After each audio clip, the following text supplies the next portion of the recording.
Assalamualaikum warahmatullahi wabarakatuh. Alhamdulillahilladzi khalaqal mauta wal hayata liyabluwakum ayyukum ahsanu amala. Asyhadu an la ilaha illallah wahdahu la syarikalah wa asyhadu anna abduhu wa rasuluh. Allahumma salli wa sallim ala nabiyyina Muhammad wa ala alihi wa sahbihi wa man walah. Amma ba'd. Para jamaah yang dirahmati Allah, alhamdulillah pagi ini kita bisa bertemu lagi, dan kita berharap mudah-mudahan pertemuan kita benar-benar menjadi pertemuan yang mendapatkan ridho dari Allah Subhanahu wa taala. Amin. Para jamaah yang dirahmati Allah, pagi ini saya ingin menegaskan kembali tentang arti hurriyah, kebebasan. Independensi orang itu memang tidak bisa diganggu-gugat. Tetapi pada saatnya kita itu selalu bergantung atau dependen pada apa yang memang tidak mungkin kita lepaskan. Termasuk ketergantungan kita secara mutlak kepada Allah Tuhan kita. Sehingga ketika kita mengatakan kita bebas yang kita maksudkan itu bebas yang terbatas pada saat ketika kita itu diberi keleluasan oleh Allah. Itu ketika kita bicara tentang hubungan kita secara vertikal kepada Allah Tuhan kita. Lebih jauh dari itu, secara horizontal kita ini tidak bisa bebas dengan bebasnya, karena kita itu punya kewajiban yang melekat pada diri kita ketika kita berinteraksi dengan apapun dan siapapun. Saya masih ingat itu, saya ketika bermain HP, saya salah pencet. Begitu salah pencet tombol, rusak HP itu. Artinya sinyalnya menjadi hilang karena saya salah memencet ketika mereset HP yang sudah menurut saya itu terlalu banyak muatannya. Jadi resetnya salah, kemudian banyak memori yang hilang. Itu yang namanya keterbatasan kita ketika kita berhadapan atau berinteraksi dengan HP sekalipun. Termasuk ketika saya mau makan, saya nggak bisa makan ketika nasi itu masih dalam keadaan panas. Saya menunggu sedikit dingin dulu sehingga nasi menjadi hangat, saya baru bisa makan. Artinya saya tidak bisa bebas dengan sebebas-bebasnya untuk makan pada saat dimana saya harus makan dan memerlukan makan. Apalagi ketika kita berinteraksi dengan orang lain. Saya pernah suatu saat ingin membeli lauk, tetapi yang jual lauk libur, sehingga saya tidak bisa beli lauk di tempat penjualan lauk, dimana pada waktu itu memang si penjual lauknya sedang libur. Mau apa? Mau marah? Tidak bisa. Artinya kita ini dibatasi oleh sesuatu yang ada di seputar kita, termasuk keterbatasan yang sifatnya internal. Kita ini punya kemampuan yang sangat terbatas. Keterbatasan kita itu akan melahirkan sesuatu yang tidak mungkin. Kita itu melakukan sesuatu yang seenaknya sendiri, karena pada saat kita melakukan sesuatu yang berlebihan, kita bisa sakit. Saya pernah satu hari itu mengerjakan pekerjaan hampir tanpa henti. Ternyata malamnya itu demam, karena saya mengerjakan sesuatu dengan energi yang melebihi kapasitas saya. Termasuk ketika saya kemarin berpuasa di puasa Ramadan itu 3 hari berturut-turut saya mengerjakan pekerjaan yang di luar batas kemampuan saya untuk mengerjakannya, sehingga saya sakit. Artinya saya itu tidak bisa bebas dengan sebebas-bebasnya untuk melakukan sesuatu yang saya inginkan, karena saya juga punya keterbatasan, baik keterbatasan fisik maupun keterbatasan yang lain. Nah, termasuk ketika saya itu diminta untuk mempresentasikan makalah dengan materi yang ilmunya itu di luar kemampuan saya untuk mengkaji, karena saya tidak pernah belajar ilmu itu. Saya mengatakan saya tidak mungkin mengkaji sesuatu yang saya sendiri tidak tahu. Saya punya keterbatasan. Basis ilmu saya itu tidak terkait dengan apa yang Anda minta itu. Pak, ini sekedar ilmu politik yang sederhana. Iya, saya bukan orang yang secara khusus pernah belajar ilmu politik. Saya membaca, ya, tetapi pengetahuan saya tentang ilmu politik itu masih sangat dangkal, sehingga saya tidak mungkin berbicara itu. Kalau Anda minta bicara tentang hal itu, tolong minta orang-orang yang lebih mengerti daripada saya, sehingga apa yang dibicarakan itu benar-benar bisa dipertanggungjawabkan. Dan masih banyak lagi hal-hal yang tidak mungkin saya bicarakan karena saya punya keterbatasan ilmu, termasuk keterbatasan intelektual saya ketika saya harus menjelaskan sesuatu yang saya tidak mampu untuk menjelaskannya karena kemampuan intelektual saya itu terbatas. Masih lagi ini yang sederhana, ketika saya diminta untuk menyumbang sesuatu yang menurut saya itu terlalu besar, saya nggak bisa, kemampuan finansial saya itu terbatas, sehingga saya tidak dengan bebas melakukan tindakan menurut apa yang dimaui oleh orang dan menurut apa yang dimaui oleh siapapun, termasuk kemauan saya untuk menyumbang. Boleh orang itu punya kemauan, tapi jangan pernah kita itu dijajah oleh kemauan kita. Keinginan-keinginan kita itu boleh jadi tidak terbatas, tapi kita punya keterbatasan kemampuan untuk melakukan sesuatu seperti apa yang kita inginkan. Nah, mari kita bicara tentang hal yang lain, termasuk di dalamnya ketika kita bebas beragama. Bebas beragama itu bebas memilih untuk beragama apapun agama yang kita pilih, tetapi semua itu harus dipertanggungjawabkan oleh siapapun yang telah memilih. Saya pernah berdiskusi dengan teman-teman yang tidak percaya pada Islam. Silahkan Anda tidak percaya, tapi argumen Anda itu coba Anda kemukakan, dan semua harus ada pertanggungjawabkan secara horizontal maupun vertikal. Itu aja. Artinya Anda harus bertanggung jawab kepada siapapun, termasuk pada Tuhan Anda yang Anda yakini sebagai Tuhan itu. Dan pada saat Anda ditanya oleh Tuhan yang betul-betul Tuhan, Anda mampu nggak mempertanggungjawabkan apa yang Anda yakini selama ini, dan selama ini Anda mengatakan bahwa Anda itu benar. Silakan. Dan itu hak Anda. Artinya saya tidak boleh memaksa Anda untuk memeluk Islam, karena Islam yang saya pilih itu adalah Islam yang saya yakini benar, sementara Anda tidak pernah meyakini Islam yang saya pilih itu sebagai sebuah kebenaran. Nah, para jamaah yang dirahmati Allah, disinilah interaksi saya dengan banyak orang yang kemudian melahirkan pemikiran tentang apa sih kebebasan beragama itu. Nah, para jamaah yang dirahmati Allah, saya katakan salah satu prinsip utama dan fundamental dalam ajaran Islam yang saya pelajari, yang saya pahami, yang saya yakini adalah memberikan kebebasan seluas-luasnya kepada setiap umat manusia untuk memilih atau menolak suatu agama tertentu berdasarkan keyakinannya. Itu saja. Kalau Anda yakin, silahkan pilih apapun yang Anda yakini dengan tanggung jawab Anda sendiri. Anda harus bertanggung jawab pilihan Anda. Seseorang itu dipersilahkan untuk menjadi seorang muslim yang bersyukur dan tunduk serta patuh pada ketentuan Allah, atau menjadi seorang yang kufur, menolak dan menentang ajaran Allah. Jadi sikap kufur dan sikap syukur itu adalah sebuah pilihan.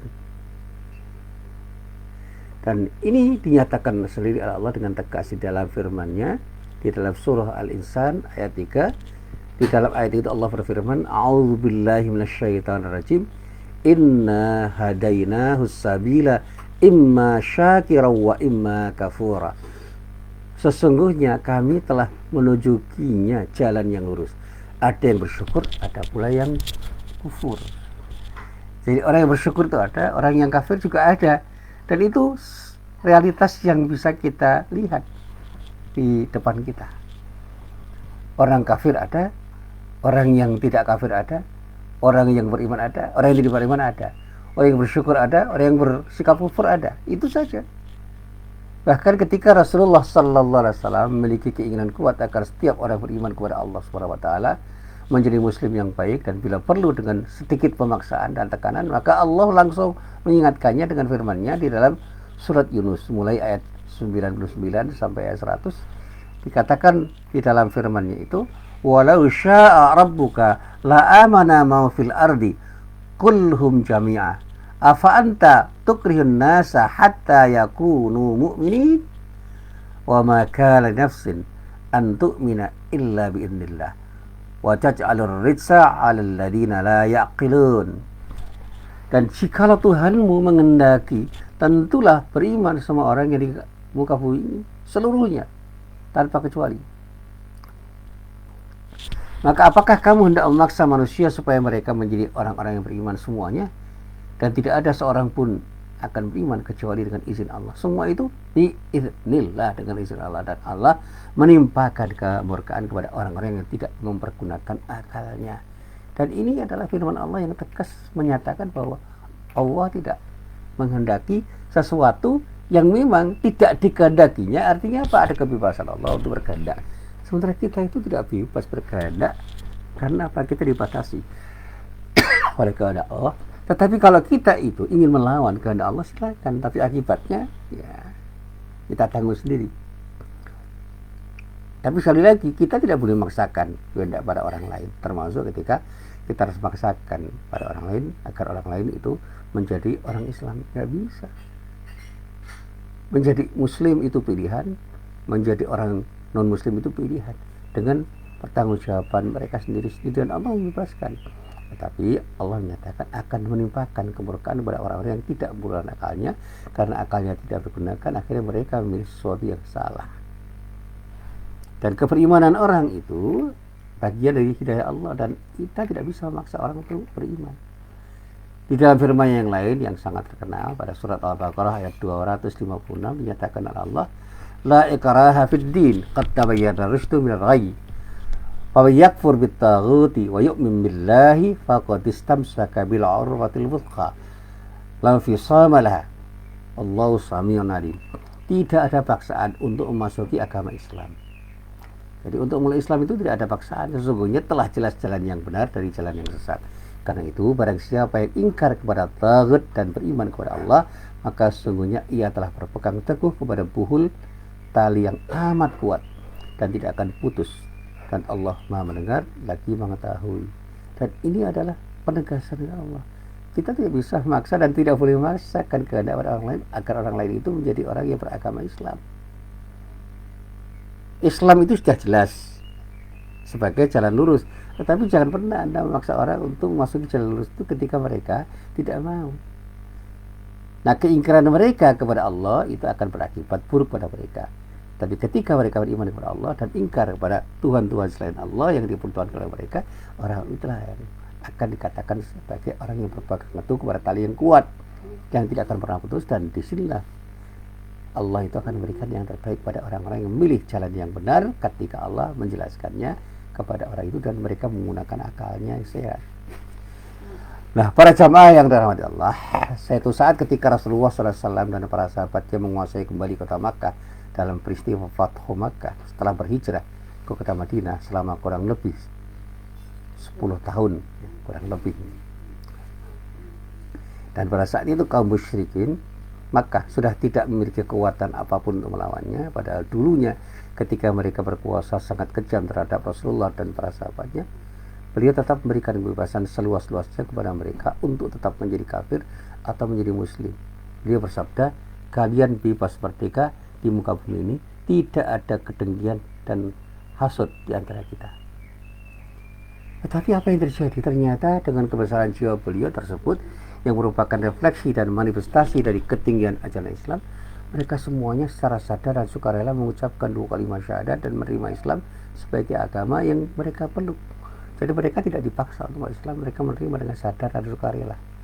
Dan inilah yang dinyatakan oleh Allah di dalam surat An-Nasr ayat 1 sampai ayat 3, dikatakan di dalam ayat itu, idza jaa nasrullahi wal fath wa ra'aitan nasa yadkhuluna fi dinillahi afwaja fasabbih bihamdi rabbika wastaghfir innahu kana tawwaba.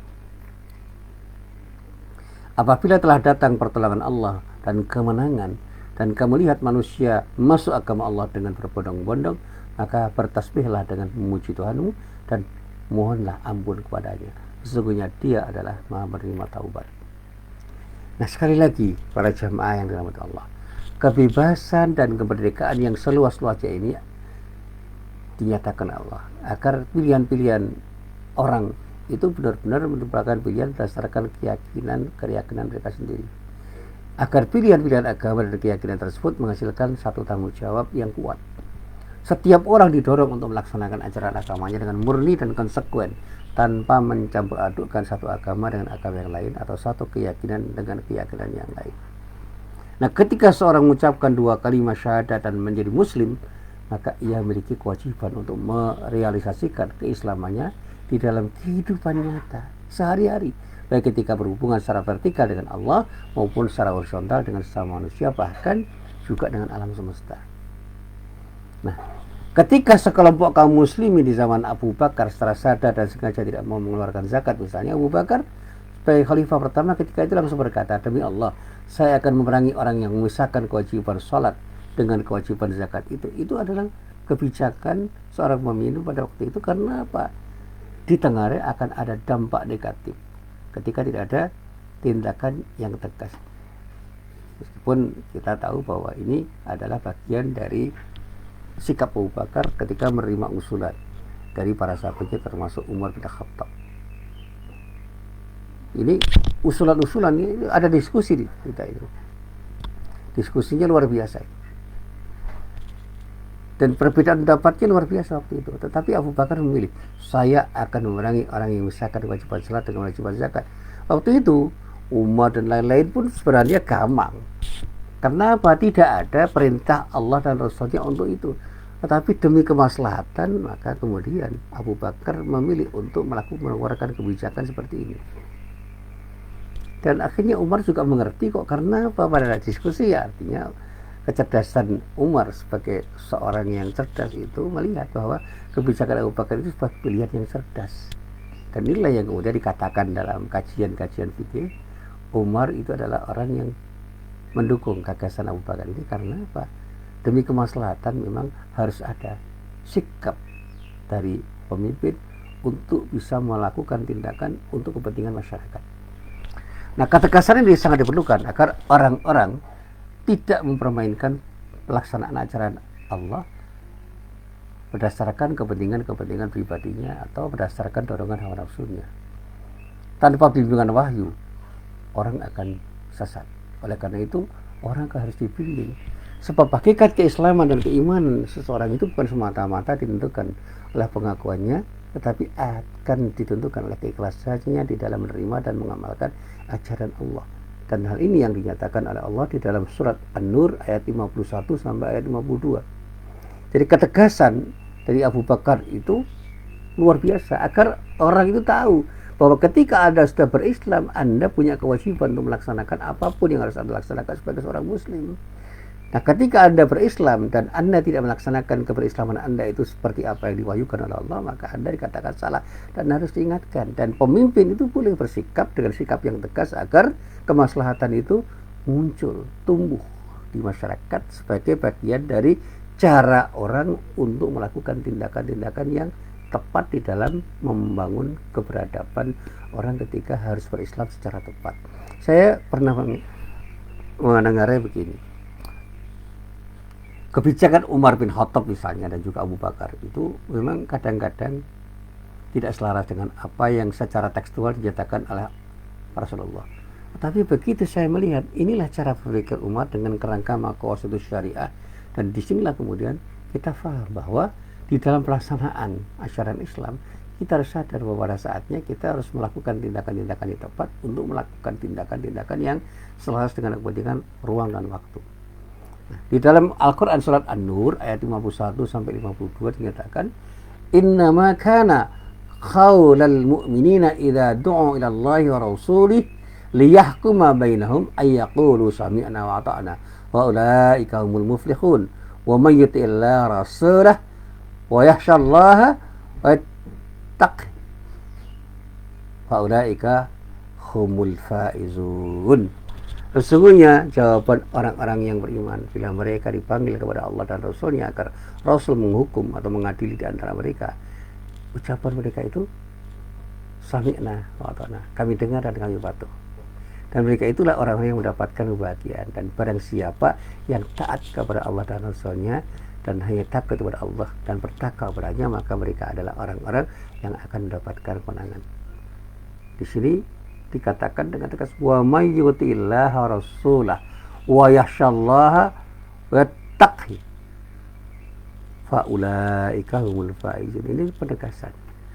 Sehingga kalimat sami'na wa ata'na itu adalah kalimat yang terucap dari lubuk hati yang paling dalam di antara orang-orang yang beriman, karena mereka sadar bahwa apapun yang dia dengar, apapun yang dia mengerti dari Allah dan Rasulnya untuk ditaati, itu harus mereka taati.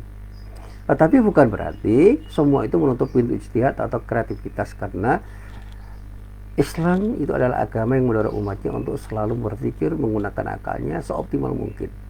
Tetapi dalam kaitan dengan peningkatan keimanan dan penguasaan ilmu serta teknologi untuk mewujudkan kesejahteraan umat manusia sebagai realisasi dari fungsi kekhalifannya, sejarah telah mencatat dengan tinta emas betapa banyak mujtahid dan pemikir Islam yang menghasilkan karya-karya inovatif dan kreatif yang sangat monumental dalam peradaban umat manusia yang masih dirasakan relevan sampai saat ini, padahal usianya sudah berabad-abad yang lalu. Saya masih ingat ketika membaca fikih Umar. Ijtihad Umar itu masih relevan untuk diterapkan sekarang ini dan dikembangkan. Apa yang dilaksanakan oleh Abu Bakar ketika memerangi orang yang tidak membayar zakat itu bisa kemudian diterapkan dalam konteks yang berbeda. Demikian juga para ulama yang dulu itu pernah menggagas gagasan-gagasan yang luar biasa pada saatnya, itu bisa kemudian kita kontekstualisasikan sekarang ini. Dan pada saatnya ketika saya berbicara tentang persoalan politik Islam dan ekonomi Islam, saya mengatakan politik Islam dan ekonomi Islam itu sebenarnya sederhana. Kegiatan politik dan kegiatan ekonomi itu harus bersumber pada nilai Islam, dan aturan Allah dan Rasulnya itu lengkap.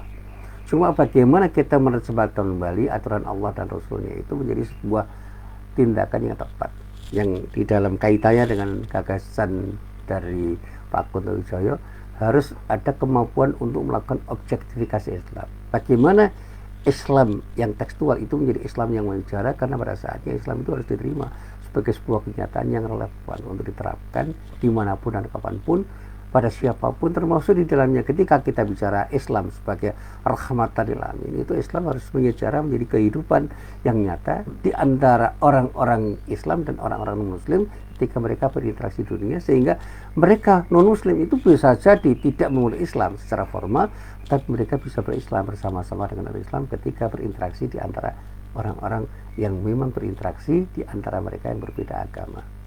Saya pernah mencoba untuk berilustrasi begini. Saya punya tetangga yang beragama Nasrani, ada yang Katolik, ada yang Kristen. Mereka bermuamalah dengan baik dengan saya, dan itu Islami. Artinya apa? Mereka menghormati saya dan saya pun menghormati mereka, dan saling menghormati itu adalah bagian dari ajaran Islam. Jadi mereka berislam dalam arti substantif tanpa harus memeluk Islam secara formal. Ketika mereka sakit, saya menjenguk dan saya berempati serta bersimpati pada mereka. Ketika saya sakit, mereka pun menjenguk dan berempati dan bersimpati pada diri saya. Dan pada saatnya kepedulian sosial itu tumbuh sebagai bagian dari sesuatu yang harus mereka lakukan ketika mereka itu berinteraksi dengan saya, sebagaimana ketika saya berinteraksi dengan mereka. Dan itu adalah tindakan Islam. Nah, para jamaah yang dirahmati Allah, yang dilarang sesungguhnya adalah wilayah-wilayah yang bersifat pasti, yang tetap dan tidak, setiap muslim tidak boleh berbeda ketika kita ingin berijtihad. Ijtihad itu tidak dilarang, tetapi ada sesuatu yang tidak mungkin itu kita ubah, yaitu pada wilayah-wilayah ubudiyah misalnya. Bagi contoh, kewajiban salat waktu itu mutlak, jumlah rakaat salat itu mutlak, kewajiban ibadah haji itu mutlak. Dan ini adalah sesuatu yang sifatnya absolut, tidak bisa diubah-ubah. Makanya ketika saya ditanya, boleh nggak kita mengubah sesuatu yang bersifat ta'abudi, sesuatu yang bersifat ibadah? Tidak. Lakukan apa yang Anda lakukan itu menurut apa yang telah dituntunkan oleh Allah dan Rasulnya, jangan diubah. Tapi dalam urusan muamalah kita punya kebebasan, sehingga ada kaidah dalam muamalah itu, ada kebebasan untuk berpendapat di dalam muamalah, karena di dalam muamalah semua itu mubah, pada dasarnya mubah sebelum ada dalil yang melarangnya.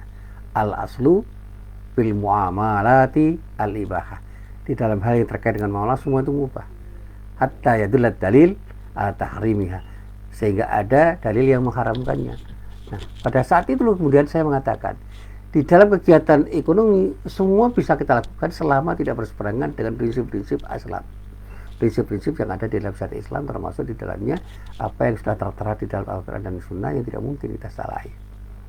Sehingga kalau ada orang, ada kelompok, ada organisasi atau golongan yang mengaku sebagai muslim, namun secara sadar dan sengaja memiliki keyakinan yang berbeda dalam masalah-masalah yang tidak mungkin diperselisih, maka kelompok atau organisasi itu adalah orang-orang yang keluar dari Islam. Tapi kita tidak boleh membencinya, Ketika ada orang yang menyimpang dari kaidah-kaidah beragama secara fundamental, ya biar saja, itu hak mereka. Tapi jangan anggap mereka itu masih berislam secara benar. Makanya istilah sesat dan menyesatkan itu bisa kita katakan untuk menjembatani agar umat itu tidak masuk dalam lingkaran kesesatan itu.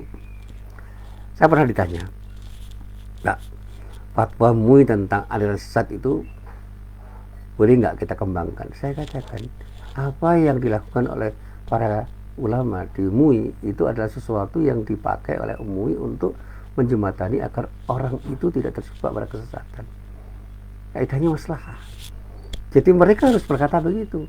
Sebab kalau terjadi pembiaran, maka umat itu akan bisa semakin tidak jelas tindakannya ketika beragama. Karena apa? Mengikuti ajaran-ajaran yang tidak dibenarkan oleh Islam. Jadi jangan salahkan orang-orang MUI itu ketika mereka menyatakan dengan fatwa sesat dan menyesatkan pada kelompok-kelompok Islam yang tidak selaras dengan prinsip-prinsip Islam ketika mereka mengamalkan ajaran Islam. Jadi mereka masih menamakan Muslim, tapi apa yang mereka amalkan itu berseberangan secara diametral dengan sesuatu yang tidak boleh disalahi. Bagaimana mungkin orang itu masih dianggap Muslim ketika tidak mengakui kenabian Nabi Muhammad SAW misalnya, atau mengakui ada Tuhan selain Allah? Oh, itu prinsip. Termasuk di dalamnya ketika mereka mengatakan sholat 5 waktu itu tidak perlu dilakukan, itu sudah menyatakan sesuatu yang tidak benar. Maka orang seperti itu atau kelompok seperti itu dianggap sebagai kelompok yang keluar dari Islam, dan kita tidak boleh mengikutinya. Dan saya sadar bahwa memang ada orang yang tidak mau melihat MUI itu berfatwa seperti itu. Ya silakan, tetapi jangan pernah Anda memaksa MUI tidak berfatwa seperti itu, karena orang-orang MUI itu punya tanggung jawab sosial, punya tanggung jawab masyarakat, punya tanggung jawab untuk menyelamatkan umat dari kemungkinan umat tersesat dan menyesatkan orang. Sehingga tidak boleh atas nama agama, atas nama kebebasan agama, seorang atau kelompok orang tertentu dengan seenaknya berpendapat atau berkeyakinan yang justru bertentangan secara diametral dengan ajaran pokok ajaran agama, termasuk ajaran Islam yang pada saatnya justru akan menghancurkan tatanan bangunan Islam itu secara utuh.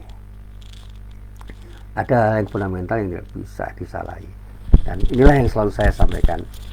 Makanya ketika ada teman saya mengatakan bagaimana ketika ada seorang pejabat tertentu yang menyatakan selamat kepada agama lain atau bahkan agama yang belum diakui di negeri kita, ya saya katakan, kalau kita sudah menjadi pejabat kita harus bijak, karena mereka itu adalah panutan. Apalagi ketika sudah menjadi pemimpin, jangan seenaknya berpendapat. Dan ketika pendapat itu disampaikan oleh orang-orang yang tidak berpengaruh, mungkin tidak akan berpengaruh apa-apa pada setiap orang. Tetapi begitu ada orang yang berpengaruh berpendapat dengan pendapat yang nyeleneh, nah ini akibatnya akan tidak baik. Nah, saya berdoa mudah-mudahan umat Islam, utamanya di Indonesia ini, terhindar dari pemahaman dan pemikiran yang sesat dan menyesatkan, pemikiran yang merusak, sehingga bangunan fundamental Islam itu akan tetap utuh dan kesatuan umat Islam akan tetap terjaga dan terpelihara tanpa harus saling menyalahkan. Mari kita bisa saling mengingatkan satu sama lain. Saling mengingatkan itu penting, tapi jangan saling menghujat, saling menyalahkan yang memungkinkan kita itu akan terpecah dan sulit untuk dipersatukan kembali. Saya sering berbeda dengan banyak orang, tetapi saya tidak pernah menghujat orang yang berbeda dengan diri saya di dalam berpendapat. Saya selalu menghormati pendapat yang berbeda dari pendapat saya, dan daripada saya itu harus menghujat, lebih baik saya diam. Kenapa? Apa? Saya tidak sependapat dengan banyak orang. Dan ketika saya itu memilih untuk diam, itu bukan berarti saya setuju dengan pendapat mereka. Saya memilih diam itu karena ini sebuah pilihan agar semuanya bisa baik-baik saja. Kalau pada saat saya harus bicara, dan saya akan bicara dengan lantang. Karena apa? Pada saatnya memang saya harus berbicara, tapi pada saat yang lain saya harus diam. Makanya ketika teman-teman berpendapat kok saya itu terkesan penakut karena banyak diam, bukan itu. Saya banyak diam pada hal-hal yang menurut saya lebih baik saya diam. Tapi pada hal yang saya harus bicara, saya akan berbicara, karena saya akan melihat kemaslahatan yang mungkin akan tumbuh ketika saya diam atau saya berbicara, termasuk kemadaratan yang bisa terjadi sebagai akibat dari diam dan bicara saya. inilah apa yang saya lakukan, mudah-mudahan bermanfaat, dan pengajian ini mudah-mudahan menjadi inspirasi buat semuanya, dan mudah-mudahan bisa kita amalkan dalam kehidupan kita sehari-hari. Assalamualaikum warahmatullahi wabarakatuh.